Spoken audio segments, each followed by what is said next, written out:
નમસ્કાર. સરકારી માધ્યમિક શાળા લીલોડ આપનું આજના વિડીયોમાં સ્વાગત કરે છે. હું અનિલ પરમાર આજે તમને વિષય ગણિત સમાંતર શ્રેણી પ્રકરણ નંબર 5 સમાંતર શ્રેણી વિશે ચર્ચા કરીશ. ધોરણ 10ની અંદર આ પ્રકરણ આવે છે. સમાંતર શ્રેણી સમજતા પહેલાં આજે આપણે સૌપ્રથમ શ્રેણીની ચર્ચા કરીશું કે શ્રેણી કોને કહેવામાં આવે છે. હવે હું તમારી સમક્ષ અહીંયા થોડાક અંકો રજૂ કરું છું. પહેલું છે 2, 4, 6, 8. આમ આગળ લખતો જાઉં તો અનંત સુધી હું આ સંખ્યાઓને લખી શકું છું. એ જ રીતે બીજી એક ચર્ચા કરીએ કે 5, 8, 11, 14... તો અહીંયા તમને જે બે ઉદાહરણ આપવામાં આવ્યા છે. ત્રીજું એક ઉદાહરણ જોઈએ. મારી પાસે અહીંયા છે 10, 8, 6, 4, 2, 0, -2... તો મિત્રો અહીંયા મેં જે અંકોની હારમાળા લખી છે એમાં પ્રથમ હારમાળાની આપણે ચર્ચા કરીએ તો અહીંયા પ્રથમ અંક છે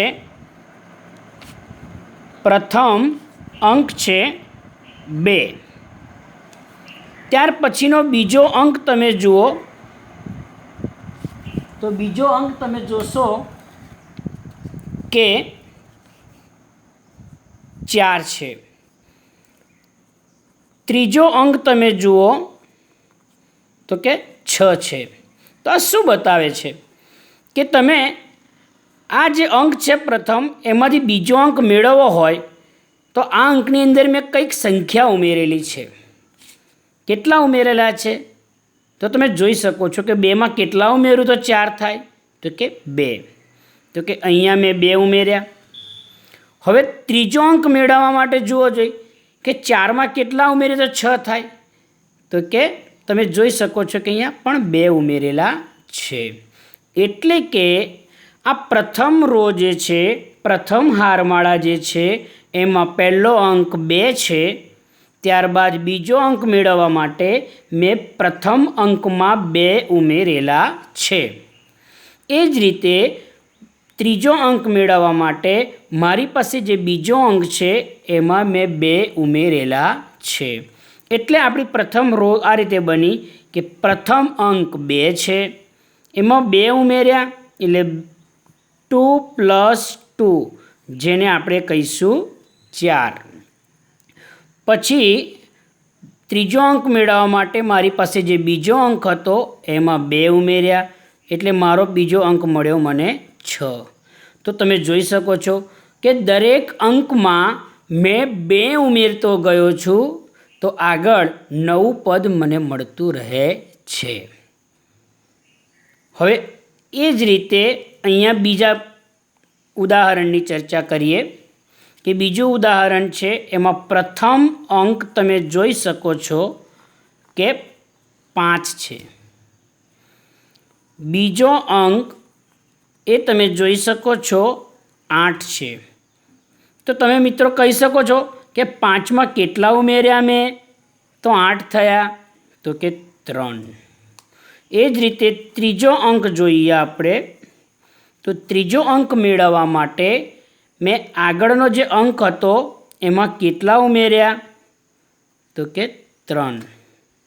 એટલે ત્રીજો અંક મેળવવા આપણે 3 ઉમેર્યા તો કેટલા થયા? 11. તો આના પરથી તમે કહી શકશો કે પ્રથમ અંક 5, એમાં મેં 3 ઉમેર્યા એટલે મને અંક મળ્યો મારો 8. પછી 8ની અંદર મેં 3 ઉમેર્યા એટલે મને અંક મળ્યો 11. તો આ જ રીતે 11માં 3 ઉમેરીશ તો આગળનો અંક મળશે મને 14. તો આ પ્રકારે ઉદાહરણ તમે જોઈ શકો છો. એ જ પ્રકારે ત્રીજું ઉદાહરણ જુઓ. પ્રથમ અંક કોણ છે? તો તમે જોઈ શકશો કે પ્રથમ અંક 10 છે. તો બીજો અંક કયો છે? તો કે બીજો અંક 8 છે. તો કે મેં 10ની અંદર એવા કઈ સંખ્યા ઉમેરી કે જેથી 8 થયા? તો કે 10ની અંદર મેં ધન સંખ્યા નથી ઉમેરી, મેં ઋણ સંખ્યા ઉમેરી છે, -2. એટલે કે 10 વત્તા ઓછા 2 એટલે 10 ઓછા 2 તો કેટલા થાય? 8. એટલે કે આપેલી સંખ્યામાં મેં ઋણ સંખ્યા ઉમેરી છે. એ જ રીતે જુઓ, ત્રીજો અંક ઉમેરતા એટલે કે 8માં ત્રીજો અંક ઉમેરીએ, ફરીથી -2 ઉમેરું તો 8 ઓછા 2 એટલે કે 6. તો અહીંયા તમે જોઈ શકો છો પ્રથમ અંક 10 છે, એમાં -2 ઉમેરું તો બીજો અંક મળે છે મને 8, એમાં -2 ઉમેરું તો બીજો અંક મળે છે 6, એમાં -2 ઉમેરું તો પછી અંક મળે છે 4. તો ક્રમશઃ -2 બાદ થતા જાય છે. તો મિત્રો, આ ત્રણેય ઉદાહરણ પરથી આપણે એટલું કહી શકીએ કે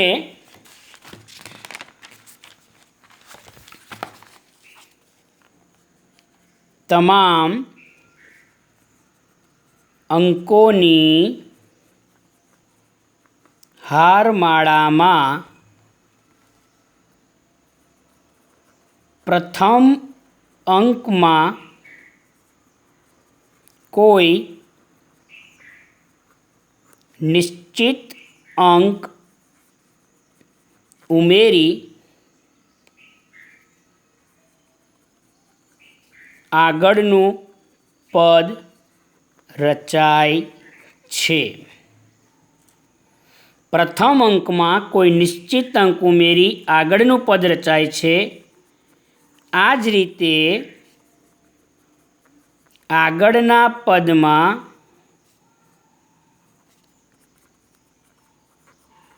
નિશ્ચિત અંક ઉમેરી તેનું આગળનું પદ ક્રમશઃ રચાય છે. તો આ રીતે લખેલી જે હારમાળા છે, શ્રેણી છે, ક્રમ છે, તેને આપણે શું કહીશું? આ રીતે રચાયેલી શ્રેણીને સમાંતર શ્રેણી કહે છે. એટલે કે તમારી પાસે જે શ્રેણી છે એમાં પ્રથમ પદ હોય એમાં કોઈ નિશ્ચિત સંખ્યા ઉમેરો એટલે તમને બીજું પદ મળે, બીજા પદમાં કોઈ નિશ્ચિત સંખ્યા ઉમેરો તો ત્રીજું પદ મળે. તો આ પ્રકારે ક્રમશઃ જે શ્રેણી રચાય તેને સમાંતર શ્રેણી કહે છે. નિશ્ચિત અંકને સમાંતર શ્રેણીનો સામાન્ય તફાવત કહે છે. એટલે કે જે નિશ્ચિત અંક ઉમેરીએ છીએ એ નિશ્ચિત અંકને શું કહીશું? આપણી સમાંતર શ્રેણીનો સામાન્ય તફાવત કહેવામાં આવે છે. તો a પ્લસ ડી એટલે કે નિશ્ચિત સંખ્યા ઉમેરું છું d. હવે એમાં બીજો એક d ઉમેરું એટલે 2d, a પ્લસ 3d જે સમાંતર શ્રેણીનું પ્રમાણિત સ્વરૂપ છે. હવે આપણે આગળના વિડીયોમાં જોઈશું કે સમાંતર શ્રેણીની અંદર પ્રથમ પદ, બીજું પદ, ત્રીજું પદ તો ડોટ ડોટ ડોટ એનું લાસ્ટ પદ એટલે કે nમું પદ કઈ રીતે શોધવું તેની આપણે ચર્ચા કરીશું. તો આ રીતે આપણે પ્રથમ પદ a છે, બીજું પદ a પ્લસ ડી છે, ત્રીજું પ્લસ a પ્લસ 2d છે, ચોથું પદ a પ્લસ 3d છે. તો આમ લાસ્ટ પદ આપણી શ્રેણીનું કયું આવશે? તો કે આપણે અહીંયા એને શું કહીશું? આપણું પ્રથમ પદ. a પ્લસ ડીને કયું પદ કહીશું? આપણું બીજું પદ. a પ્લસ 2dને કયું પદ કહીશું? ત્રીજું પદ. તો આમ કરતાં કરતાં આપણી સમાંતર શ્રેણીનું nમું પદ કેટલું હશે? આપણી સમાંતર શ્રેણીનું nમું પદ કેટલું હશે? તો જુઓ મિત્રો, જેટલામું પદ હોય એના કરતાં એક ડી અહીંયા ઓછો હોય છે. તો કે આપણે nમું પદ લખવું હોય તો આપણો પ્રથમ પદ a આવશે. એમાં ડિફરન્સ કેટલો?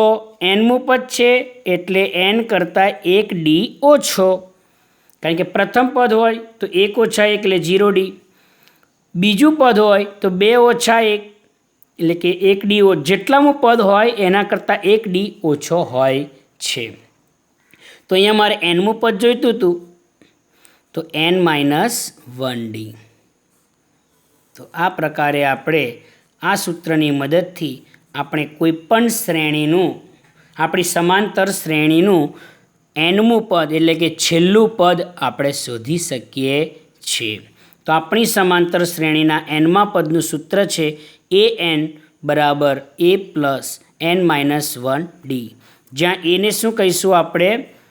પ્રથમ પદ. એટલે કે આપણે આપણી શ્રેણીનું પ્રથમ પદ જાણતા હોવા જોઈએ. d એટલે કે બે પદો વચ્ચેનો સામાન્ય તફાવત. બે પદ વચ્ચેનો સામાન્ય તફાવત જો આપણે જાણતા હોય તો આપણે આપણી સમાંતર શ્રેણીનું જેટલામું પદ તમને શોધવા કે એ તમે શોધી શકો છો. 10મું પદ કે તો nની જગ્યા પર 10 લેવાના. 20મું પદ કે તો nની જગ્યાએ આપણે 20 લેવાના. 50મું પદ કે તો તમે nની જગ્યા પર 50 લઈને આપેલી શ્રેણીનું 50મું પદ પણ શોધી શકો છો. તો આપણી પાસે આ બે વસ્તુ હોવી જોઈએ, એક તો પ્રથમ પદ અને બીજું સામાન્ય તફાવત. તો આપણે નેક્સ્ટ વિડીયોમાં મળીશું. આ સૂત્રનો ઉપયોગ કરીને આપણે અલગ અલગ પદ કઈ રીતે શોધવા તેની ચર્ચા કરીશું.